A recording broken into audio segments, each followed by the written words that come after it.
He has been a strong advocate of constitutional democracy and for the adherence of the rule of law. But his critics have continued to remind the public of his notorious but failed third-term agenda, alluding it to his inordinate quest for power. He has constantly criticized corruption, but public analysts have pointed at contradictions like the $182 million Halliburton scandal under his administration, with no significant prosecution occurring till date. But there is still a lot more. And if you're wondering perhaps why much of his advice to the Tinubu administration seemed to be falling on deaf ears or meeting with strong rebuttal, then hear this. Olusegun Aremu Okikiola Matthew Obasanjo, former military ruler from 1976 to 1979 and eventually President of Nigeria from 1999 to 2007 under civilian rule. Obasanjo in August 2018 famously declared, and I quote, "God won't forgive me if I support Atiku," quote closed, accusing him of putting personal ambition over national interest, but again would come out publicly to endorse Atiku for president in 2019. Obasanjo also helped Umaru Musa Yar'Adua and Goodluck Jonathan ascend to power in 2007, but he later became a vocal critic of both administrations despite being instrumental in their political rise. In fact, he publicly tore his PDP membership card in 2015 in protest against Jonathan's leadership.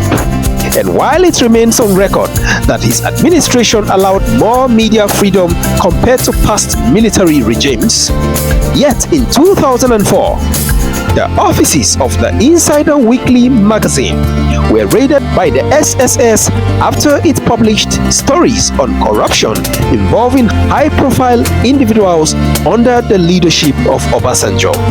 Today, with his recently made strong comments about President Bola Ahmed Tinubu's government during a speech at the Chinua Achebe Leadership Forum held at Yale University in the United States, Obasanjo's words have sparked a lot of reactions, especially on social media, and have led many Nigerians to wonder if Obasanjo's attacks were fair or if he has other motives.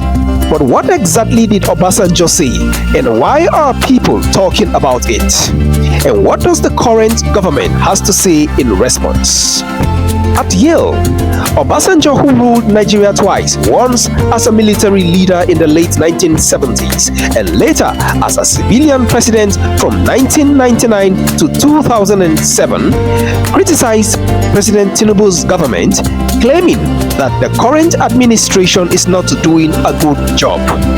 Obasanjo accused Tinubu of making life harder for Nigerians by removing the fuel subsidy without providing enough support for people to handle the higher cost of living that followed. In the past, the fuel subsidy was something that helped keep gas prices lower, but one that also cost the Nigerian government lots of money. And so Tinubu's government decided to remove the subsidy in 2023 to save money and use it for other projects like building roads, schools, and hospitals. However, this move has caused fuel prices to rise sharply, which made many things more expensive, including food and transportation. Obasanjo has also argued that Tinubu should have planned better to help Nigerians deal with this sudden price hike. Obasanjo further criticized the way the government is handling Nigeria's economy, saying that Tinubu's policies are making the country poorer and dividing people even more along ethnic and religious lines. According to Obasanjo, instead of bringing people together, Tinubu's actions are causing more problems and conflicts. But here's a major twist. Is Obasanjo really concerned, or is this a usual pattern? Obasanjo's words might seem like he's just trying to help Nigeria, but this isn't the first time he has attacked a sitting president.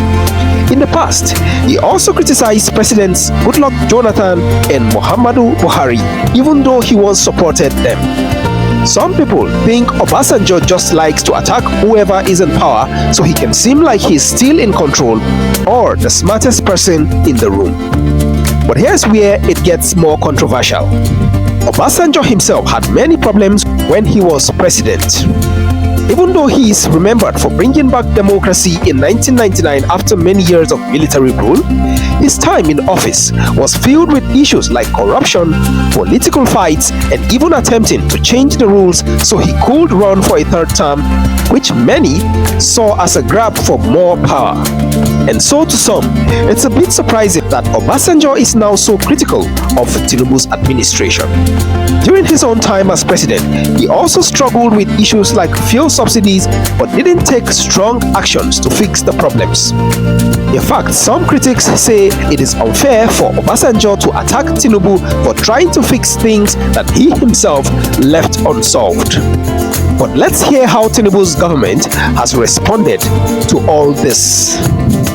After Obasanjo's harsh comments at Yale, Sunday Dare, who is one of Tinubu's special advisors, has given a rejoinder criticizing Obasanjo for always wanting to bring down sitting presidents just because things aren't done his way. According to Dare, Obasanjo's criticisms are not fair and don't take into account the difficult situation Tinubu inherited when he became president. Dare further explained that removing the fuel subsidy was a tough decision, but it was necessary because the country was running out of money and that Tinubu's government believes that removing the subsidy will free up funds that can be used for important projects to improve the country, even if it causes pain now. Dare has also pointed out that Obasanjo had many chances to fix Nigeria's problems during his 8 years as president but failed to do so. Dare's response also included a reminder that Obasanjo's time as president wasn't perfect. He mentioned that Obasanjo should stop using international platforms like Yale to attack Nigeria's government as it makes the country look bad in front of the world. According to Dare, if Obasanjo really cares about Nigeria, he should share his advice directly with the current leaders instead of making them look bad in public. And so is Obasanjo helping or hurting the Nigerian political status quo? Let's hear your opinion in the comment section below. But then, Obasanjo's latest attacks make some people wonder if he really wants to help Nigeria or if he just enjoys criticizing whoever is in power. According to them, there is a difference between constructive criticism and just complaining. If Obasanjo's goal is to improve the country, why not offer helpful suggestions on what the government should do instead of just pointing out what's wrong? Nigeria is currently facing many serious problems. The country is dealing with high inflation, insecurity issues involving kidnappings and attacks, and political tensions.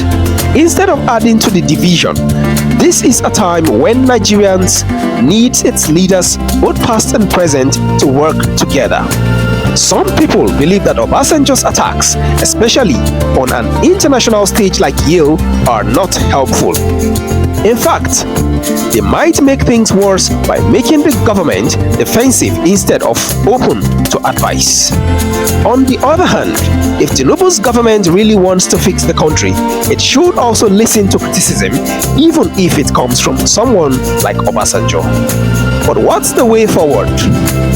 There is no denying that Nigeria is in a difficult situation right now, and people are struggling to pay for food, transportation, and other basic needs. Tinubu's government has made decisions like removing the fuel subsidy that have caused short-term pain. However, they argue that these changes are necessary for the country's long-term progress. And instead of just criticizing, leaders like Obasanjo could use their experience to guide the current administration, as Nigeria is a complex country with over 200 million people, multiple ethnic groups, and various religions. Leading such a nation, therefore, is not easy. Tinubu's government needs all the help it can, including from past leaders who have been in similar positions before. Obasanjo could focus on giving practical advice rather than just highlighting what's wrong. And Tinubu's government, in turn, should be open to listening to voices of experience, even if they come in the form of criticism. Nigeria needs unity, not division, to overcome its current challenges. And if both sides can come together and put Nigeria's interest first, there is a better chance of finding solutions that will help lift millions of Nigerians out of poverty and hardship. The goal, therefore, should be to work towards a better future for everyone rather than just winning political battles. Thanks for watching, and if this is your first time on this channel, please make sure to hit on the subscribe and notification button for more of our videos on Nigerian politics.